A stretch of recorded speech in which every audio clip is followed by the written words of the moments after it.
лудница. Пълно е с всякакви щураци тук, защото е събота. То приличаше на манифестация с някакви мотори. Всякакви. С платненки. Ужас. Добро утро. Намирам се на най-любимия паркинг в Северна България. Часа е някъде 8. Пак цяла нощ не съм спал. Пътувам от Балчик до тук. Е, там горе са върховете, където трябва да ида. Плана е да изкача Ботев през въжето. После да се спусна през копата и да се върна до вечера тук до колата. Да видим дали ще успея. Дори още не знам къде ще спа, защото тук всичко е заето. Паркинга е припълнен. И долната част. И навсякъде. Айде, пожелайте ми успех.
За 45 минути се качих до хижа Плевен. Сега едно малко спускане и след малко ски пистата.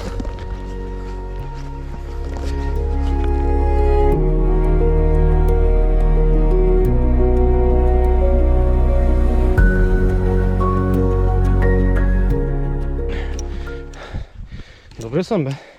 Ски пистата я взех за около 15 минути. Мисля, че въпреки, че не съм спал, съм във форма. Надявам се да мога да се прибера до колата около 6 след обяд и да намеря къде ще спа.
Сега пак следва изкачване.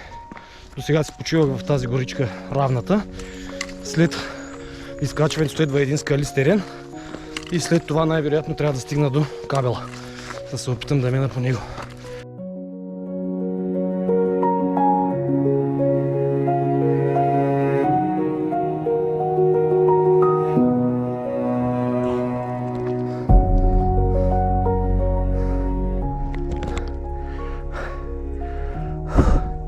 Всички други поеха оттам наляво по лятната пътека.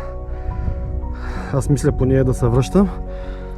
Ще се опитам по зимната маркировка да се кача по кабела до Млечния чал. След това живот и здраве, ако успея, по Билото, Ботев и по лятната маркировка през копата би трябвало да сляза до колата. Само че този кабел един път съм го слизал, ще ми идва на акъла как ще го кача. И времето е с мен днеска. Идеално време, почти няма вятър. Не съм още на самото Било, обаче виждам чак до... Виждам арката на свободата, то няма как да се види на GoPro-то. Виждам Козя стена, връх Боба, Вежен нататък. Тук кръстците трябва да са това, Купена. И тук какво ма чака? Кой дявол ма накара да мина от тук? Надолу е лятната пътека, пак трябваше да се избера нея, ама... Сам си го измислях този маршрут.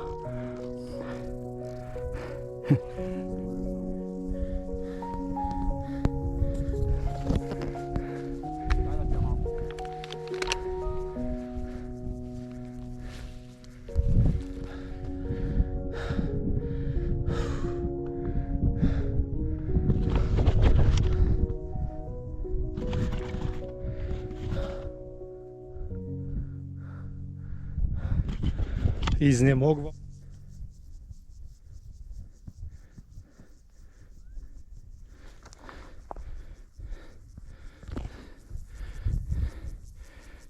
Почти съм на Млечен чал. Ботев. Долу малкия побита глава. Е там момчета, дето бяха покрай мене. Левскарите са на Млечен чал. Няма да пропусна и аз да го посетя. Не знам дали ще дойда пак тук.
Спускам се към заслон Ботев. Там ще се напълня вода и поемам нагоре. Последното тежко изкачване за днеска. И после само спускане до колата.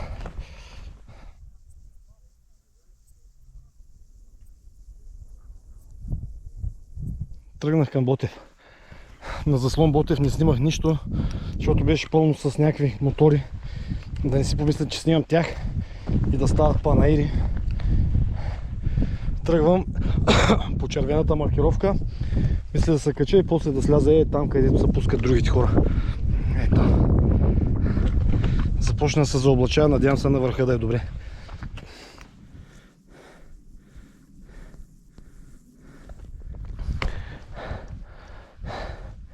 Млечният чал вече е в облаци. Имах късмет, като бях на него. Почти съм горе. Още малко, 2 снимки, малко дрон, почивчица и газ. Заоблачи са много, ще видим дрона дали ще лети.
Всички хора се трупат и там долу до туристическата спалня. Истинския връх Ботев е точно тук, най-високата точка. Слизам надолу по друга пътека, трябва да мина по лятната, да ви покажа водопада, обаче не се знае какво ще се случи, защото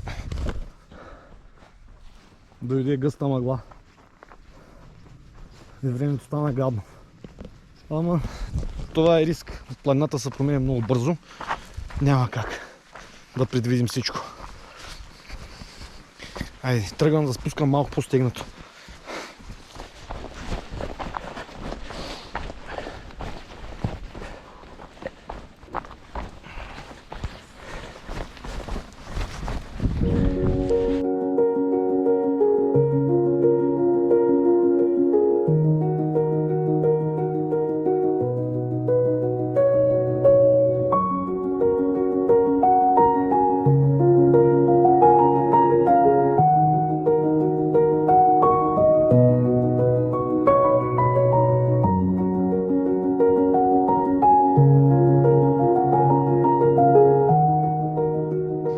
Не знам какво има в тия боровинки, обаче ми действат като бустер. Спускам много бързо. Ям боровинки. След малко ще стигна и до водопада. Дано да има водопад. Мисля да дигна дрона и там, от онази тераса. Да го покажа фронтално, както преди години.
Слизам бързо. На час и 5 минути от върха и с една изхабена батерия на дрона там до водопада, вече съм почти до копата. Даже сега съм на разклона за копата. И вече в гората трябва да се обличам май, защото става хладно. Виждам паркинга.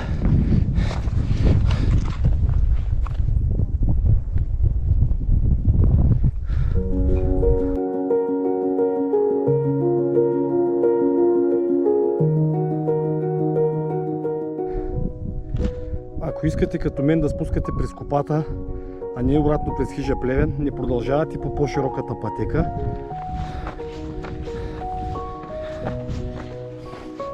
А слизате по тази по-тясната, дето е надолу. Обаче там ще бъде много стръмно след малко.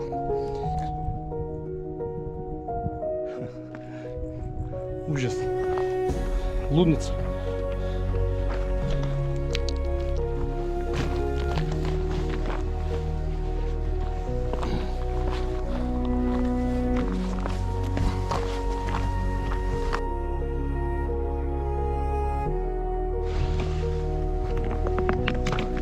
Като изляза от масовите пътеки, оставам сам. Нагоре по кабела бяхме трима. Двама от Велико Търново и аз. Много поздрави, Левски. Само Левски. Тук по копата, дето слизам сега, сам. А това не е много добре, защото долу в гората, ако има някой мечка, няма да се справя сам с нея.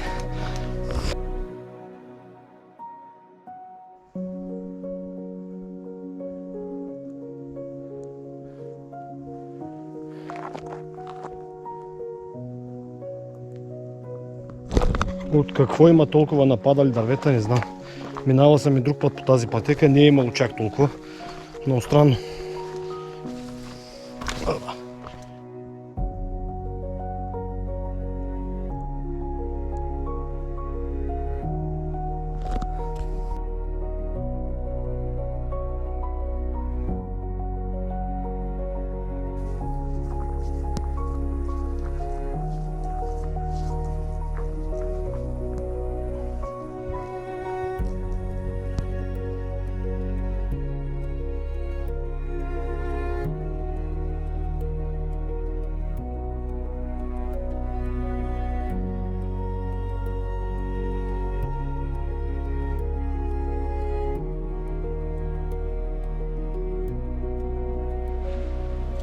Много съм уморен.